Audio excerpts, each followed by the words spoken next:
السلام عليكم ورحمة الله وبركاته. ازيكم حبايب قلبي؟ عاملين ايه؟ يا رب تكونوا بخير وفي احسن حال. جالكم فيديو جديد النهارده، يا رب الفيديو ينال اعجابكم. بالله عليكم حبايب قلبي اللي ما اشتركش في القناه يشترك ويفعل زر الجرس على الكل عشان يوصلكم كل جديد من قناتي قناه ام ليلى. قبل ما ندخل في محتوى الفيديو بتاعنا يا ريت نسمي بالله ونصلي على الرسول. بسم الله الرحمن الرحيم. اللهم صل وسلم وبارك على محمد وعلى اله واصحابه اجمعين. حبيبنا ونبينا وشفيعنا يوم الدين محمد صلى الله عليه وسلم. ربنا يبارك يا رب ليا ولكم أمة محمد إن شاء الله، ويرزقني ويرزقكم جميعا الخير اللهم آمين. ربنا يبارك للجميع. النهارده معانا خلطة ممتازة جدا جدا. جيت على آخر الأسبوع لميت كل اللي موجود في تلاجتي، اللي دبل واللي ما عادش ليه أي لازمة خالص في التلاجة بتاعتي، جمعته كله للطيور عندي. بسم الله ما شاء الله، الوجبة دي مغذية جدا جدا وفيها فايدة عالية جدا جدا للطيور. عملت معاكم امبارح الخلطة اللي كنت عاملاها امبارح للفراخ الهندي. عملت عيش مع فلية مع حميض مع الخلطة بتاعة العلف اللي انا بحطها لهم، اللي هي عبارة عن ذرة عويجة وذرة اصفر وغله وعلف 16%. النهارده برضو معانا الخلطة بتاعة العلف، ومعانا النهارده العيش وبدل الفلية والحميض كمية من الخاصة زي ما انتم شايفين، وده شبت اهو. كل المكونات اللي موجودة معانا فيها كالسيوم عالي جدا جدا للطيور.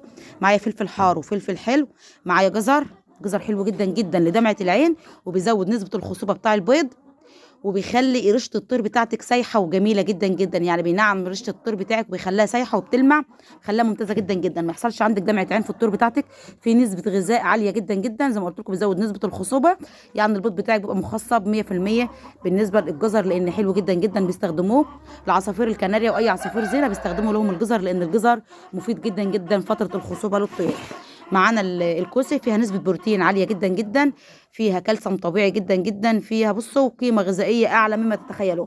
يعني انا كملت جمعت الحاجات اللي موجوده عندي في الثلاجه بتاعتي كلها، جمعتها وجبتها كميه خضار عاليه جدا جدا وفيها نسبه غذائيه ممتازه. الفلفل الحار والحلو فيه مضاد سموم ومنشط عامل الكبد وقاتل للبكتيريا. فاحنا هنجمع كل ده بقى مع بعضه كده ونقلبه تقليبه كويسه عشان نحط للطيور بتاعتنا العيش مع الخس مع الخضار اللي احنا عملناه كله، اللي هو الكوسه والفلفل والشبت والجزر.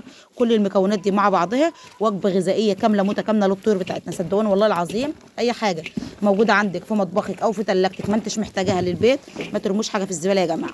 والله ما ترموا حاجه في الزباله. الحاجات دي فيها فايده عاليه جدا جدا للطيور. زي ما قلت لكم ان الخضار المفروض يتحط مرتين ايه ده. هنفضي بقى الخلطه بتاعتنا. معايا كميه من الخلطه، هي كميه بسيطه بس هفضيها على المكونات بتاعتنا دي عشان برضو ما احرمهمش من العلف. اهي هي كميه بسيطه جدا، ما هيش كميه كبيره، بس هنقلبها فيها كلهم اهي. احنا موجود معانا عيش، والعيش بروتين كويس جدا جدا، والكوسه بروتين كويس. كل الحاجات دي ممتازه جدا جدا ومن غير علف خالص. الوجبه دي 10 على 10 للطيور بتاعتنا. هنبدا بقى نحط الطيور دلوقتي ونشوف الطيور بتاعتنا بعد الخلطه بتاعت امبارح بقوا عاملين معانا ايه. نجيب الجردل ونشوف ايه اللي بيض، ايه اللي بيض معانا وايه اللي لسه ما بيضش.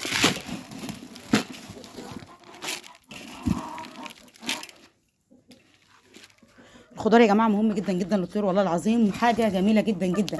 احنا محتاجين الكالسيوم باستمرار للطيور بتاعتنا. انا ببدا اتملى على طول الديك بتاعنا بسم الله ما شاء الله، فاق وبقى جميل جدا جدا اهو. اللهم بارك. ربنا يبارك لنا جميعا. عاد بيجري على العلف اهوت وعاد بياكل. ربنا يبارك. نشوف يمكن يكونوا بضوا اوعى بس كده. بسم الله ما شاء الله، بسم الله ما شاء الله، اللهم بارك يا رب. دي البشاير من عند الفراخ الشامور دهيت. ما اعرفش في حاجه من الشامور ده بشرت ولا الفرخه العتقيه اللي موجوده معاهم هي اللي باضت حاليا، ما اعرفش. بس يا رب تبقى مخصبه، لان كلكم كنتوا عارفين ان الديك كان تعبان، بس هو ليه عين مفتوحه. يعني حاولت فتحت له الثانيه، انما الجهاز ديت لسه مش عارفه اعمل فيها اي حاجه لحد القشره اللي على وشه دي تنشف خالص تماما، واقشرها واشوف هل عينه هتبقى مفتوحه ولا باظت على كده. فالله المستعان. بس هو يعني لو صحته كويسه وخاصه بيبقى تمام، مفيش اي مشكله بالنسبه لنا خالص. هو بياكل وبيشرب واموره تمام، فربنا يبارك. لسه قدام منهم الشطه والكركم في الميه اهو. مش هنغير الميه لان الميه طالما نظيفه ملهاش ريحه، فخلاص هنسيبها. مش هندلق. هنعرف الطور بتاعتنا كلها بنفس النظام ونشوف اللي باض نلم البيض بتاعه، واللي ما باضش لسه هيبيض معانا. طب بس على جنب كده عشان بس انا باخد بيض الهندي لوحده، بعلمه لوحده عشان هحطه في يوم لوحده، مش هحطه مع البصرموط. لان انا عندي ساعات البصرموط بيطلع فيه كتاكيت اللي يشوفوا ده هندي، فانا حابه نعمل كل حاجه لوحدها في يوم لوحد. بسم الله الرحمن الرحيم. نخش على الهندي بقى الكبار، شكلهم فيه بيض هناك اهو. اوعي كده. بسم الله ما شاء الله، الله اكبر. بسم الله ما شاء الله. شايفين الطيور بتاكل بشراسه في الخضار، حاجه جميله جدا جدا والله العظيم. زي ما قلت لكم خضار مفيد جدا جدا يا جماعه. بسم الله الرحمن الرحيم، اللهم صل على النبي. شايفين حجم البيضه عامل ازاي؟ يعني هي الكاميرا ظلمه، والله البيضه كبيره جدا. بسم الله ما شاء الله، اللهم بارك. ربنا يبارك للجميع. وعندي فرختين هنا في العشه ده بيبيضوا حاليا، في العشه دي فرختين بيبيضوا. والفرخه اللي ماتت اللي نزفت وهي بتبيض دي ماتت، كانت بتبيض برده. يعني كان عندي 3 فرخات بيبيض، بس الحمد لله قدر الله ما شاء فعل. هي دي معدومه اصلا، ده انا هذبحها، لان برده كان الفراخ ضربوها لحد ما عموها وهي ما عادش بتبيض اصلا. هي زي ما تقولوا قطعت بيض تماما، او حصل لها اي مشكله ما اعرفش، ما عادش بتبيض. هي بتاكل وبتشرب بس وخلاص. بسم الله ما شاء الله تقيله جدا، بس انا همسكها اذبحها لان هي ملهاش لازمه. يبقى كده احنا حاليا اللي موجود عندنا 6 اناتي كبار عتائي اللي في العشه الثانيه، و5 هنا، لان ديت معدومه مفيش منها حاجه. ما عادش عندي فراخ سمراء خالص الا الفرخه دي هي اللي موجوده عندي، فراخ سمراء كبيره. فالحمد لله قدر الله ما شاء فعل. كان عندي 3 أو 4. فالحمد لله الطيور بتمسك في بعضها، تضرب بعضها ضرب جامد. دول بطان هندي هم برضه هنسيبهم لوحدهم، ونبدا نعمل بقيه الطيور بتاعتنا. ربنا يبارك يا جماعه، ربنا يبارك.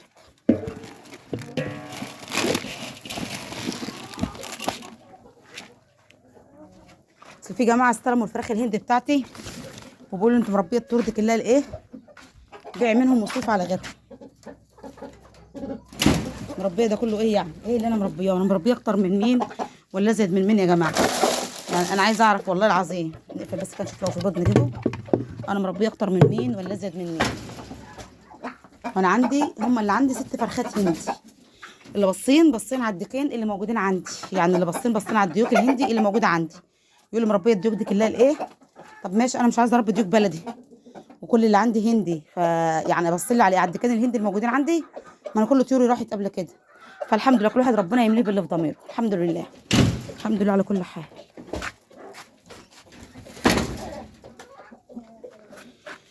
بحب انا ان انا اعرف معاكم الطيور كده، ولو في بيضه الم معاكم. حط برضه دي في جنب الواحده عشان نعرف الهندي من البزراميط.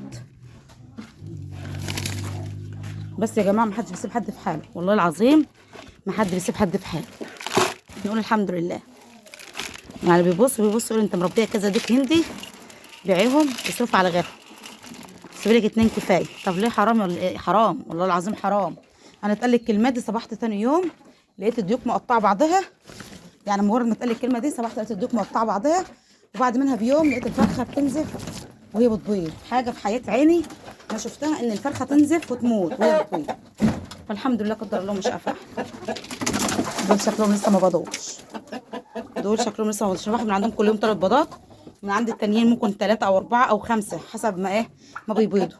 يعني ممكن اعمل اخد في اليوم 8 بيضات، وممكن 6 بيضات من عند العشتين دول. فربنا يبارك يا رب. لان الفراخ كلها لسه ما بيضتش برضه، لسه الفراخ كلها ما بيضتش، لانهم كانوا فاصلين بيض وبداوا يبشروا معايا. فانا في اليوم يعني ممكن اخد 6، ممكن اخد 8 حسب البيض اللي هم بيبيضوه.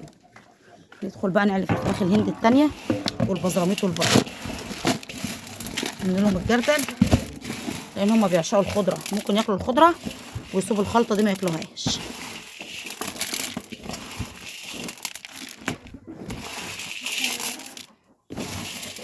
انا والله مش دايما مش بصور على طول من عند الفراخ الهندي، بس عشان في ناس كتير بتسال على الفراخ الهندي وبياكلوا ايه وبيتربوا ازاي.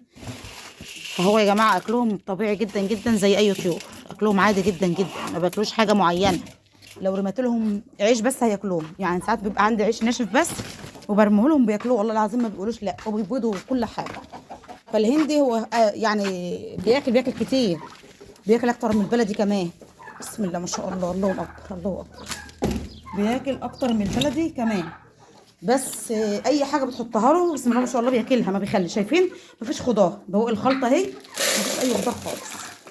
زي ما قلت لكم الخضار جميل جدا جدا للطيور يا جماعه. الله اكبر، ربنا يبارك. فراخ البزراميط ديت انا مش مصدقه ان هم يجوا يوم عليهم ويبيضوا، لاني فعلا مستنيه البيض بتاعهم وانتاجهم بفارغ الصبر. هشوف الانتاج بتاعهم هيطلع شكله ايه. فربنا يبارك يا رب ان شاء الله. دول باذن الله باراده ربنا وبامر الله لما يبيضوا هجمع البيض بتاعهم لوحده، واحاول افرخه في ميعاد لوحده عشان اشوف الالوانات بتاعتهم هتطلع شكلها ايه. فربنا يبارك للجميع ويرزق كل من كان يا رب الخير. اللهم امين، اللهم امين يا رب. برضو الشطه والكركم في الميه دي بس اللي مزعلاني، لان هي ديت اللي ضعيفه في وسطهم. ومن يوم اصلا ما جت على الدنيا وهي كام سنه كده عدي يلا كلش.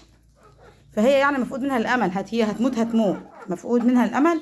بس انا ما اقدرش احللها وارميها، هي مش فيها اي مشكله، يعني هي مش عيانه، بتاكل وبتشرب وامورها تمام، بس هي منكمشه كده من يوم ما شفتها. فهي بتاكل وبتشرب، هي لو ماتت هتريح نفسها وتريحنا من ذنبها. فانا ما اقدرش ان انا اذبحها، هي طالما بتاكل وبتشرب فما اقدرش احرمها من الايه، ان هي تاكل وتشرب. طالما بتاكل وبتشرب في وسط الطيور خلاص انا سايباها. عاشت عاشت، ماتت ماتت، مقطوع منها النصيب بقى، يعني ايه، هي اصلا مش هتنفع باي حاجه. انما باقي الفراخ بسم الله ما شاء الله، اللهم بارك، حاجه 10 على 10، وحاجه جميله جدا جدا. ما عنديش ديك بلوزه الا الديك ده بس. الديك ده الوحيد اللي طلع عندي بلوزه، لان انا عندي اناتي بلوزه، عندي اناتي بلوزه. فالديك ده الوحيد اللي عندي بلوزه. فربنا يبارك فيه يا رب ان شاء الله، رغم ان هو قليل بس انا متعلقه ان انا اربيه عشان يجيب عندي فراخ بلوزه على طول باستمرار. ان شاء الله مع الوقت لما يبدا يخصب ويكبر هيشيل معانا حجم كويس، هو حجمه قليل طبيعي. فربنا يبارك للجميع. دي كان الفيديو بتاعنا النهارده، استنوا فيديو جديد واشوفكم على خير، والسلام عليكم ورحمه الله وبركاته.